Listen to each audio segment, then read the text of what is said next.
Salam alaikum. Good morning, good day. I hope you guys are doing fine. Kansambi lo hakutare always. I pray your families are doing well. And yourselves. Just another day. You know how it is, guys. Making the donuts. That's crazy. I say making the donuts. Back in the days, there was a commercial. And it was about a guy that would come out at all hours of the night and he would go make the donuts. And he looked all tired and everything. So it's an old commercial that I used to see when I was a kid and a young man also. Anyway, guys, I got a question today on, I got it yesterday on an email asking me that the question was, why do paleros don't come together? Or why can't they come together? And also why they don't get along, why there's this separatism in Kisimalongo and Palo within the community, why there's not a council of some sort of elders from different ramas to pass certain rulings and such, some type of judgment against someone that is a practitioner like a tata, something they do something incorrect, and they try to deal with this tata, this yaya, and still things are going on and nobody's doing anything. So they will come to a ruling and set out a judgment. In other words, just put the person on blast, to warn the people to not deal with this person, because if you do, then it's on you. Consequences and the things fall on the person that goes to that other elder, whether male or female, after it was already ruled in the through the council. Well, this does not exist. This does not exist in the Kisimalongo. As far as I know, there's no council. There's no establishment. There's no place set in stone made like this for, and neither there all elders from different ramas sitting on any council. That doesn't exist neither here. It would be nice, but it's something that I don't see happening due to a lot of reasons.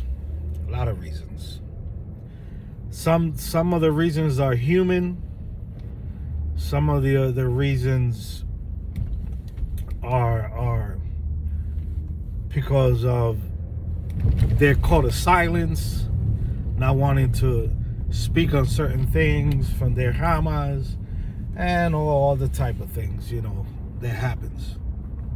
But the majority of the time is human. The problems are human. The reason why there's none is because of us human. The way we think, the way we look at things and judge, and it all has to do with the persons, the yourself. It would be nice, like I said, but it doesn't exist. That's the reason why I come out here and make videos here and then, trying to steer some of the new initiates or the ones that are interested in Kisimalongo. I tried to give a little bit, as much as I could. I don't know it all. I don't claim to know it all, and I would never know it all. And like I always say, I don't know nothing. But I try at least to give some type of orientation, some help to guide those who are seeking or looking, or those who have been wronged, or those who have left other places and are boy suelto, just on their own, and they really haven't learned anything. There's a lot of ego, problems within the community. We have those that think they know more than others, and a lot of them do. But those that do or think don't look beyond of their own self and their own egotistic ways. And I'm not saying that you come out here and you share your tratados from your muranzo and all that things, but there's a lot of things that tatas and yayas could share. There are a lot of treaties that could be shared because these treaties are universal treaties between the Palo community. There are a lot of treaties that could be shared because they are general, that fit and fall on every rama. And just because you know it and the other one doesn't know it does not make you better than anyone else. If anything, you should be sharing with those other tatas or yayas.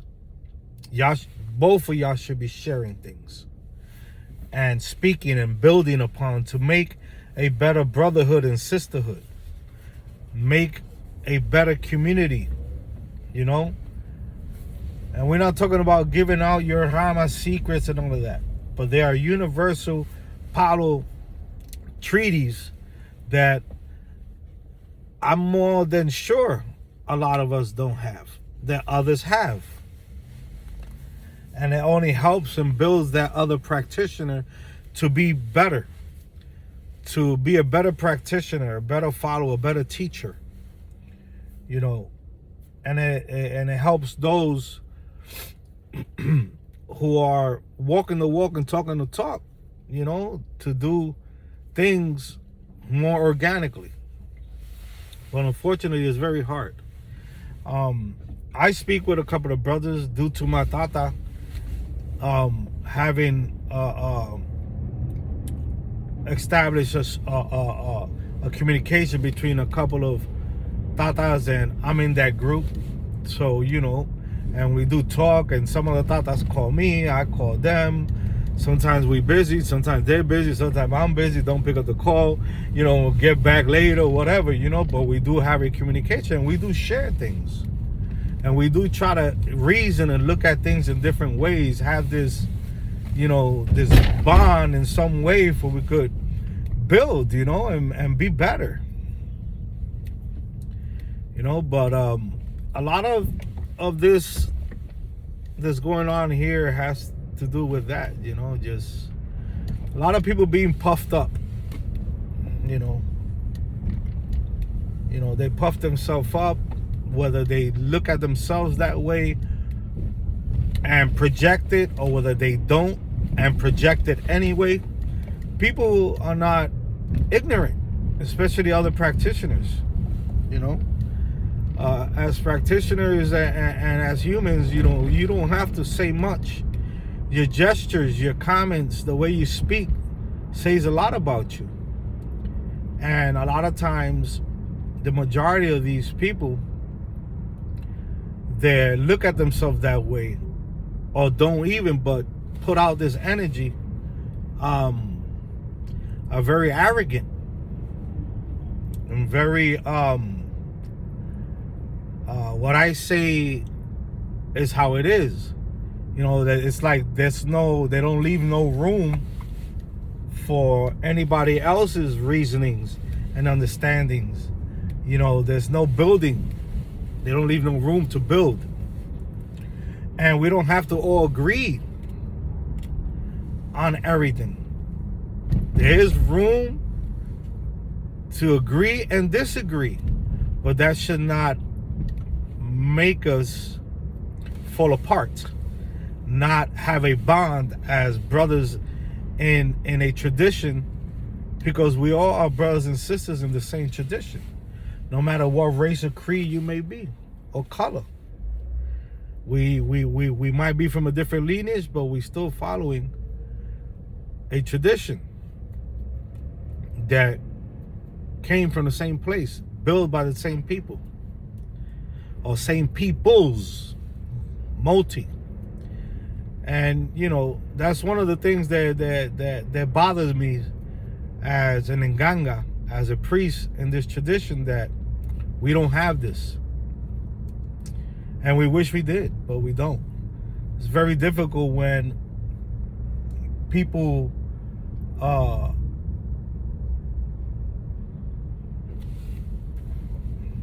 I hate to say it, but they think they're better than someone else because they know X amount of things in the tradition, and it's unfortunate that that's how it is.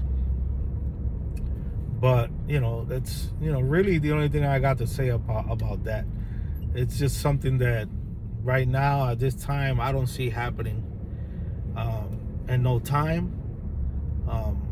There has to be room to agree and disagree, but just because we either disagree on certain things, it should not be a thing that would separate a brother or a sister and whatever lineage they're from. It just like anything else, in life. There are things that you agree and other people don't agree upon. And matrimony, there are things that your spouse doesn't agree upon, or agree upon and you don't, and vice versa. This is how life is. And you don't see the spouses break it up. You know what I mean? Well, some of them do. But you don't see it happening like this, so fluent, because of that disagreement. They find a way, a good relationship finds a way how to balance things out. Not get upset, not throw dirt on the other person. No, reason and find a balance, and they get along, and that's how they get to live life longer. Friendships are the same ways. You have a friend, you might not agree with everything your friend does or say, but you guys are still friends, or your ladies are still friends, because you learn that what you look wrong from that person, you also have the same thing backwards. There are things that him or she might not like that you do or say or whatever, disagree on that point, but they still your friends. They don't leave that friendship because of that. Y'all level each other out, balance each other out on what y'all agree upon, what y'all don't agree upon. And it still becomes a friendship, still becomes a sisterhood, a brotherhood. And family is the same thing. But unfortunately, these days, this is how this is, and this is why there's a lot of scams going on, and this is why a lot of practitioners are being initiated and not being taught, because, they don't do their due diligence, or they have too much faith on that priest or priestess, or they're excited, or all these things sometimes are good, go towards your favor, and sometimes it don't. Sometimes it's like a whiplash. It comes out backwards because you did not either speak clearly with this elder, whether male or female, and said what is it that you want, as far as if you're just here to get initiated for a certain particular reason, or are you here because you really want to learn, you really want to practice. And even with that being said, some will tell you, yeah, I'm going to teach you, and it's very hard to get in contact with them, especially if they're far.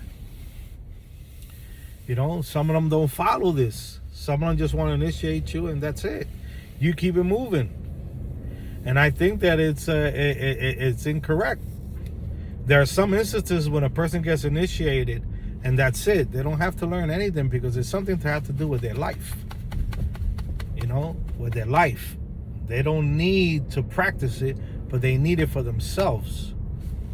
And then there's another thing when you initiate a person with an engeyo or tata, because they want to learn and they want to keep growing, they want to practice, and they want to become elders one day, and then you keep the tradition going on alive.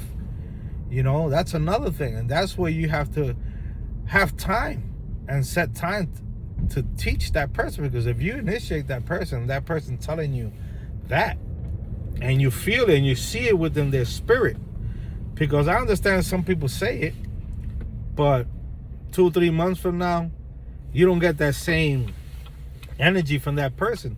It kind of changed. They're not really, in other words, built for it, or they don't have the time.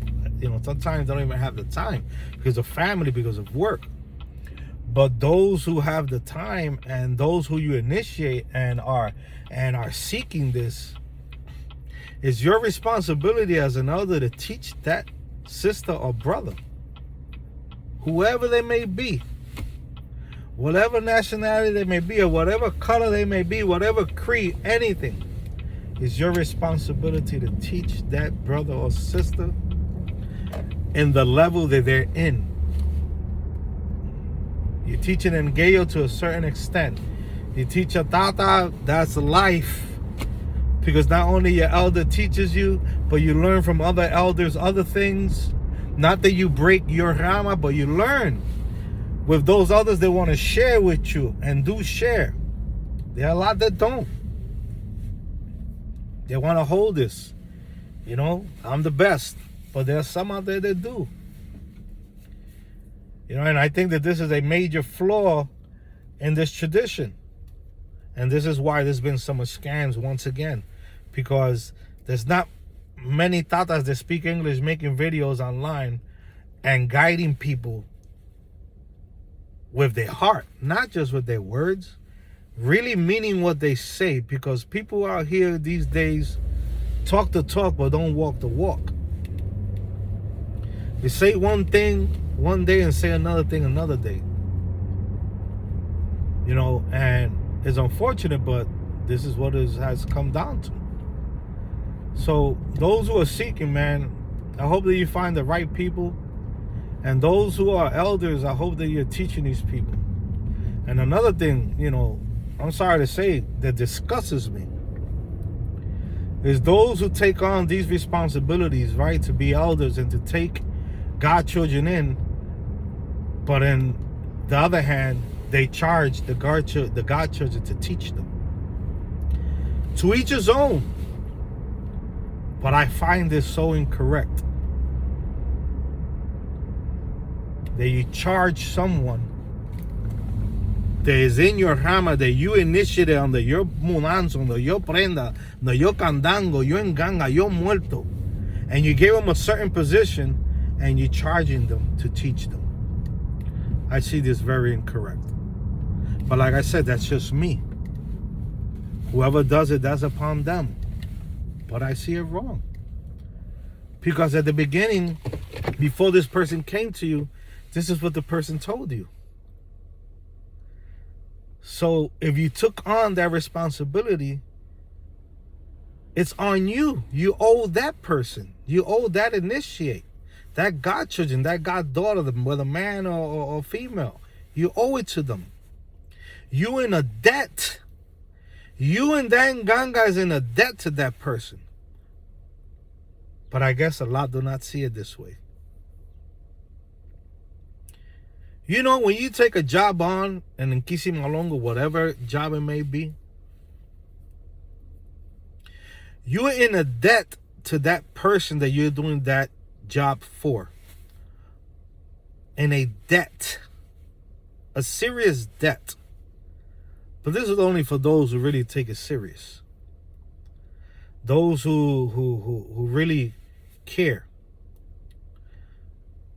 Others I do not know and I do not speak about. I do not speak for. Whether they see it this way or don't.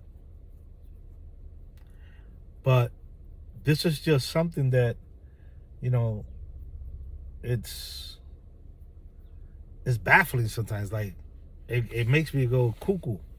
Because I've been through it. I know how it feels to be scammed. I know how it feels to be initiated 3 times. And I say twice because I got scratched as a tata also after I was initiated as an engayo. After like, what was it, about 3 months, 5 months. 5 months later, they asked, and I got initiated as a tata. So I got scratched again, you know, not as many, but I got scratched again. You know, so I don't know what else to tell you guys. Just keep looking, beware. Not all are like this. You do your homework, be patient. And if you are for this, some way, somehow, Your spirituality, your spirit is going to put you in the path of the person. But don't look at that person so high and mighty, because he or she is just a person. And maybe if you look at them as just a person, whether they know what they know or don't know what they speaking about or whatever, and you think they know or they do know, look at them first as a human being, and look at them and understand and talk and see how you feel that person. How's their energy, their spirit. Ask what munanza they come from, what rama they're from. And some of them might get offended that you ask them this, because these days you can't even ask people that. And they start talking to you like, who are you? Or who's your thought? You know, like, wow. Ain't this what we supposed to do? Find out about the lineage that you are potentially coming into. Know who are you, what's the background, to be able to say, yeah, I'm in the correct place. But even with this, sometimes you get backlash. Just be kind to one another. Be blessed. Be real. Be real. If there's anything in me that you guys can take from me, is I'm real. It's a yes when the Nganga say yes. It's a no when the Nganga say no. It's an engayo when the engayo say engayo, and it's a tata when the Nganga says a tata. That's it. Straight up. Salam alaikum, alaikum salam. Be safe. Have a great day. Thumb up the video for the algorithm. Subscribe if you like. And email me, w3qin1973 @gmail.com. If you feel so inclined, do so.